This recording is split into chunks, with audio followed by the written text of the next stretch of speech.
Welcome to Japan. We're gonna be spending the next couple of weeks living from here in the famous three Tokyo, Kyoto, and Osaka. And we're gonna be showcasing our favorite areas and how it is to work from this country. We're super excited, so stay tuned.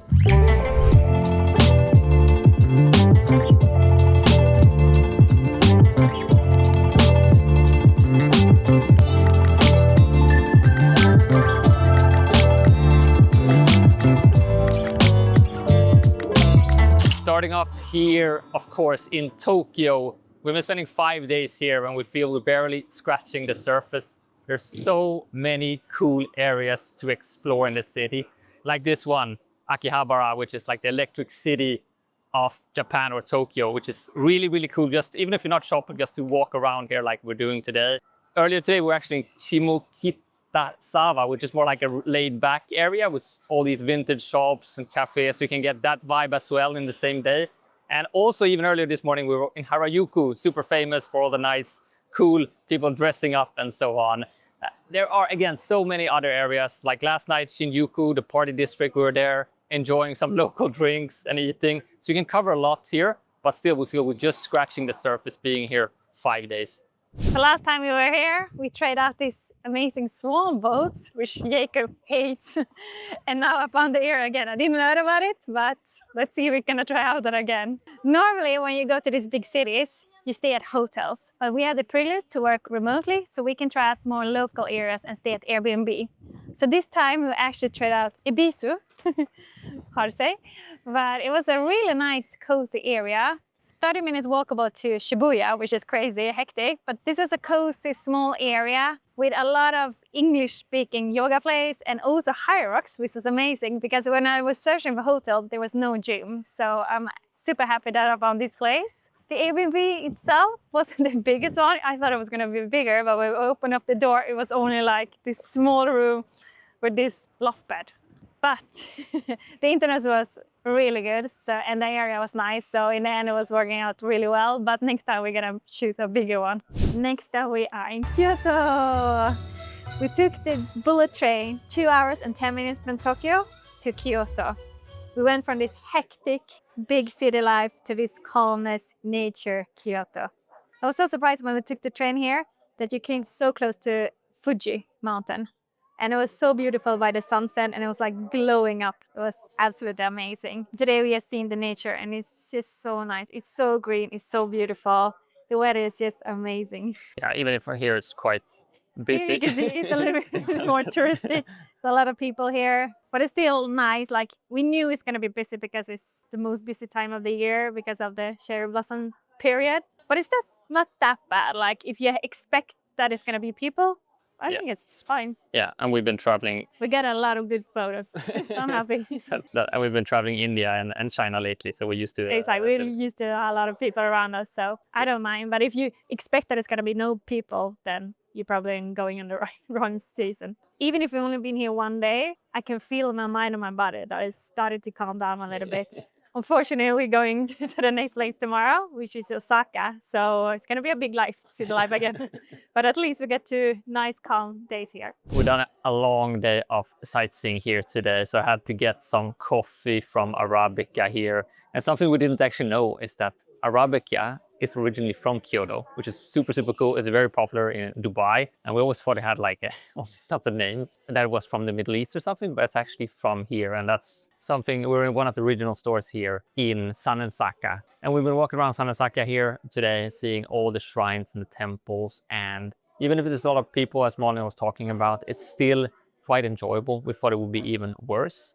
And you can just walk around from one temple to the next. And we had our favorite. It was called Kiyamizu-dera Temple. It has like a balcony. You can watch kind of all nature, the whole city, because it's on a height in the mountain. But I would say equally, we like the nature as much as kind of the temples and all the heritage here. It kind of blends in very well together. We actually began the morning in the bamboo forest in Arashiyama. And we thought we were late because we kind of slept in. But still, it was very enjoyable, and it was a much better experience because we read online that it was a bit overrated, so many people. We thought it was super cool. We got a really cool pictures there as well.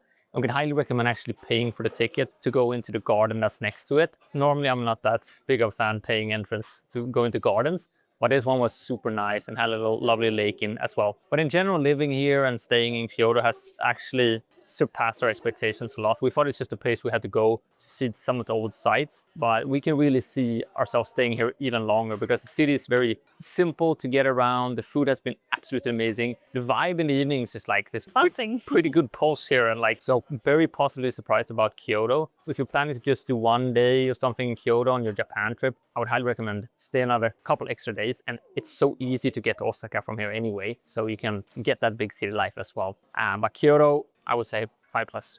Final stop and the last destination here in Japan, we are in Osaka.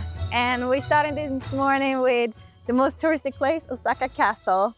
We're not gonna go inside because you heard it's not as nice as outside, and we wanna enjoy the environment here, and it's super beautiful. It's only 30 minutes bullet train from Kyoto, or you can do as we did and fail 3 times, and it took 2 hours to get here. But we ended up here in the end. But super excited to see the city, so tag along. So Osaka is Japan's 3rd biggest city, but coming from Tokyo, this feels so much more walkable. You can almost walk to all the destinations. I would say except the castle, but it's only like, I don't know, 15 minutes metro ride from like where all the action is in the city. And we've been spending the last week here. It's been very nice to kind of just land a bit. We have had a lot of work to do to focus on, and that's a tip we have if you're traveling and working. Make sure your accommodation is suiting for the purpose. So we had a big house or so where I had like, you know, good we could be really focused and locked in. And it also had like great internet and stuff like that that you don't have to worry about. So that's been absolutely fantastic. And we also got in a bit of our routines because we spent a week here. So we got our training in, we did some really tough like private high rocks classes. We had one yesterday and I'm suffering still. It was absolutely horrible, but it was a great session. I can highly recommend a place we tried out if you like to work out and kill yourself, basically. And we've been basically just taking the metro around everywhere. It's super convenient. We actually learned it now that you can use your Apple Wallet and you can basically select the transit card and you have the IC card straight on your phone. You can just basically top it up with whatever card you have in your Apple Wallet. It's been great when you get on the right train. We've failed a lot, many times. So one day when I was working this week, Molly went to Universal Studios and she didn't have the best experience getting there, but apparently the experience in being there was amazing. I'm at Universal Studios and I'm here all by myself because Jacob was working and I really wanted to check this out. So I hope you will enjoy and follow me all around it. I just arrived to the Super Nintendo world and it's just so amazing. It feels like I'm so young again. I'm playing video games. Oh, so nostalgic. So I'm just gonna walk around here and just enjoy it. I had to take a short sugar break because this place is enormous and it's just so much to see. Yeah, it's overwhelming almost. We are at my favorite place now, Donkey Kong World. I loved Donkey Kong when I was young. And it feels so nice to just walk around here. I took Donkey Kong smoothie, of course. And soon I will try this ride behind me, see how wet I get this time. You see where I'm at now? I'm at Harry Potter, which is super cool. Like everything here is really nice done. And I feel a little bit seasick because I did the Harry Potter route and it was up and down and it was like a VR and 3D and it was all over the place. But it was really fun and all the rides here has been really nice. It's top class.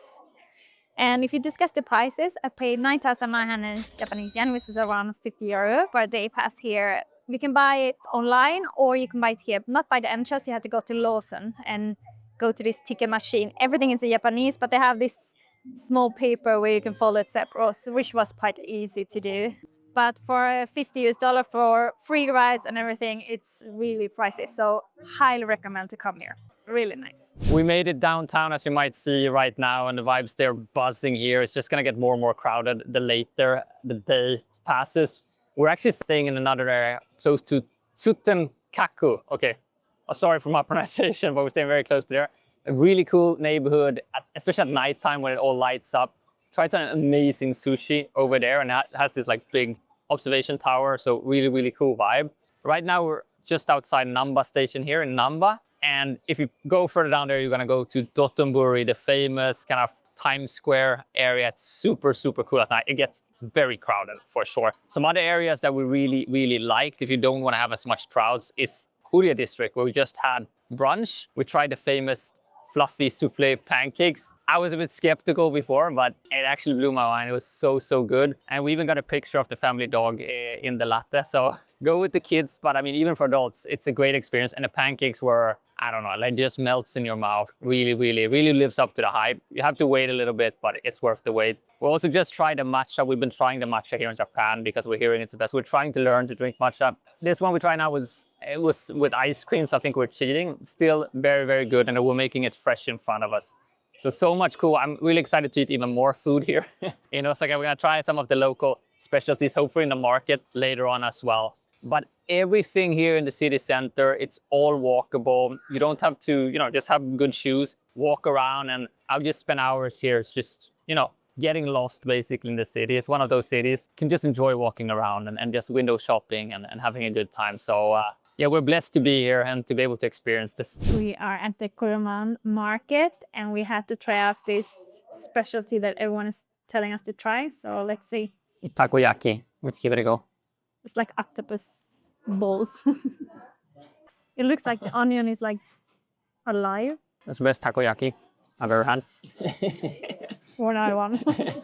But yes, I know it's like a fluffy, savory. It's really creamy though. What an experience. We just tried a sake tasting. Yeah, we watched our favorite YouTubers last night, Kara and Nate. And we saw when they were here in Osaka, they had this really cool sake tasting experience. Yeah, so you walk into this sake store, and nobody was there, and then we heard someone coming up from the basement. And this was like, this old man was like, come on, do you want to have a sake tasting? And we're like, yeah, why not? Yeah. So we went down there, and it's quite like Jacob had to like bend down a little bit. It's like a dungeon. They were laughing about it. They call it the sake dungeon. It's a store called Shimada, and it's a family-owned business. It's been run by, this is the third generation. Yeah, for 70 years. Really cool experience. Great, storytelling from the guys there. Super affordable, really. So we tried, I don't know, 7. Yeah, I tried 3 different ones, and Jacob tried 4 of them. Really nice, yeah. Like super easy to drink. Yeah, it was great, but I think the whole experience just kind of elevated everything, and we paid less than $10 for that. Everything. Crazy. Which is insane. So if you're coming to Osaka, this is a secret tip. Shimada store, check it out. Don't be afraid. It looks like it's closed. It's not. And go down in the dungeon. And coming to the shopping as well, we've been doing quite a bit of shopping in and around. Obviously, the shoes. Onitsuka Tiger. It's so hyped right now. Pro tip, go to Namba City store because there's no queue there. And yeah, it's not that crowded. I went to the ones in, what's it called? Daimuru? Yeah, and it was just so packed. I had to like squeeze in, but I got shoes as well, golden shoes, so I'm happy as well. Yeah, but I had a panic attack in there because there was too many people. I had to get out of the store. So if you want to buy those shoes, go to Nimba City. And then the other pro tip, socks. Jacob's favorite socks, Muji. Muji socks, they're the best, most affordable socks. So if you want those kind of like nice white, longer socks that I like, go to Muji and buy them here. It's super affordable. And of course, Uniqlo as well. We bought a new wardrobe here when we came here because it was too cold. All our clothes right now, top to bottom, I think is Uniqlo. It's so good here in Japan. And what we also found very helpful was the tax-free option for tourists. Many times it's super complex. Yeah, it's just a hassle. It's so hard to get. You had to go to the airport super early, and yeah, it's just not worth it's it stressful, many times. But here in Japan, they make it so easy for you. They actually make the tax-free already in the store. So just bring your passport and they deduct it straight away from your bill. So you don't have to think about getting to the airport. It's like 4 hours before.